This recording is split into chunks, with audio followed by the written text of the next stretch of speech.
Mbola izany anatin'ny tontolon'ny politika hatrany isika omaly dia nandefa taratasy fiarabana ny filohan'ny Amerikanina Barack Obama izay taverina indray eo amin'ny toerany mahafiloam-pirenena azy ny filoha teo aloha dia ny amiraly Didier Ratsiraka izany. Anisany nisongadina ao anatin'ny taratasy nalefa ny filoha teo aloha Didier Ratsiraka izay ary ny fangatahany ny amerenana ny AGOA.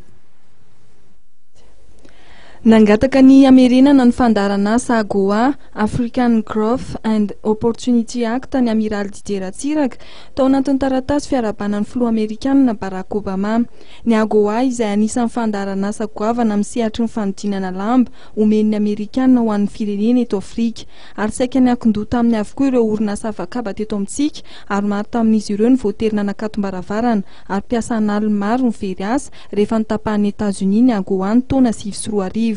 Ankoatra ny AGOA dia anisan'ny nangatahany amiraly Didier Ratsiraka ihany koa ny anohanan'ny États-Unis ny fametrahana ny fitoniana, fandriampahalemana, ny fanjakana tsara tantana ary indrindra ny famerenana fitondrana manaraka ny lalam-pandrenana. Ny amiraly Didier Ratsiraka izay nankasitraka amin'ny anaran'ny antoko Arema, ny ankolafo Ratsiraka ary ny fianakaviany an'Andriamatoa Barack Obama izay voafidy omaly ho filoha hitantana ny États-Unis mandritra ny efa-taona manaraka. Tao anatin'ny taratasy izay nalefa amin'ny filoha-mpanorona ny Arema dia nilaza fa miaina ao anatin'ny demokrasia ny Amerikanina ary nohenoina ny feon'ny vahoaka izay nametraka indray ny fitokisana tamin'Andriamatoa Barack Obama ary nirary ny avitan'ny filoha Amerikanina nitondrana fanovana izay mifototra amin'ny demokrasia, fandriampahalemana ary ny fitoviana ho an'ny Amerikanina ny amiraly Didier Ratsiraka.